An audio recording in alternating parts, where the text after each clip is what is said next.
विगत 55 दिन है आम शांतिपूर्ण प्रतिवाद कर समस्त डिस्कम चारिटा जाक डिस्कम विभिन्न ऑफिस आगे ब्लैकवेज लगे तथा कार्य सरिया पर 5:30 पर आपणकर कैंडल जलाई किंतु ताकू मैनेजमेंट कौन प्रकार भ्रूक्षेप कला ना तेणुक आज ये प्रतिवाद आम करुँ।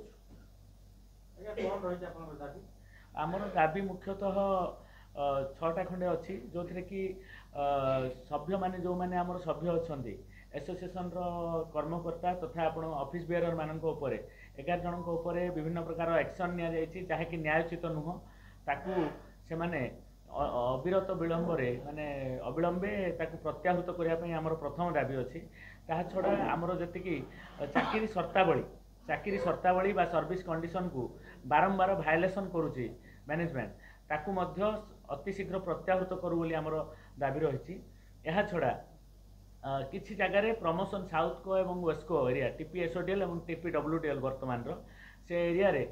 किसी इंजीनियर तथा अन्य वर्गर लोकों को से माने प्रमोशन देइथिले प्रमोशन ऑर्डर देला परे कौन सी प्रकार बिना नोटिस कि बिना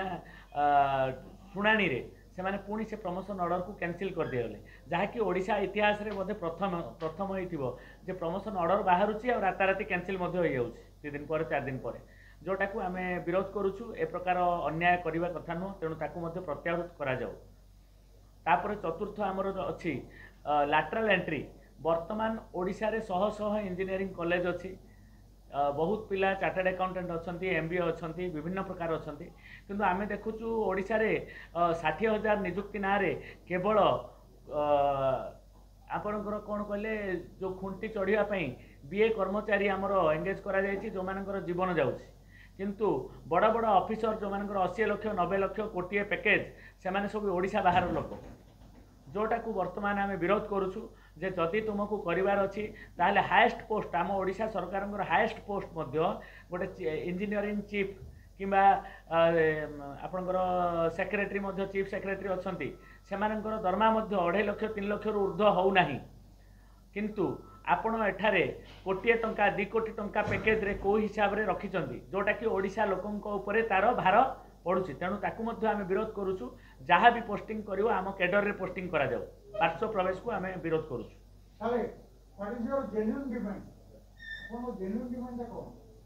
ये जेतिकी भी डिमांड अच्छी एगुड़ा सब जेन्युइन डिमांड ये सब 5टा जाक डिमांड सब गुड़ा जेन्युइन आम डिमांड एथिपाई करुचु कहीं आम भावुचु जे आम डिमांड होची जेन्युइन जदि जेन्युइन न था केबे भी गोटे एसोसिएशन ऑल ओडिशा लेवल रो डिमांड करि न था आम सबु बेले ओडिशार जनता जनसाधारण सहित अच्छु ओडिशा गवर्नमेंट सरकार सहित अच्छु आज नुह जिते ओएससीबी थिला सेतेबेले अच्छु ओडिशार जनसाधारण को आम सबु बेले बुझे आसु सब जिनस ओडिशा सरकार द्वारा आम अपॉइंट होइतु ओडिशार नियम मानिक आम सब बेले करि आसु किंतु प्रकृत तथ्य होछि जे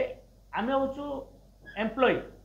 एम्प्लॉय मानक शुणापी हेले आमको जनता ही शुणे आ सरकार ही शुणे आम केते कहले भी आम एम्प्लॉय माने ओपन फोरम रे जनता को कौन कहू केवल आम प्रोटेस्ट करूँ आगुरी भी करूँ ओएससीबी टाइम 1996 रे आपन जानिथिबे आम ओएससीबी एम्प्लॉय माने बहुत जोर रे रथ यात्रा करथिले आपन सेटा आपन जेतु वयोज्येष्ठ आपन जानि पारथिबे ता सहित बहुत जिनस आमर हेइची धीरे धीरे होउची प्रोटेस्ट हेइ थाउची किंतु सेटा होय तो जनसाधारण को पाखरे पहुंची पारुनी कोनोसी कारण जोगु तो आपण मानक दायित्व आम रिक्वेस्ट करू अनुरोध करू।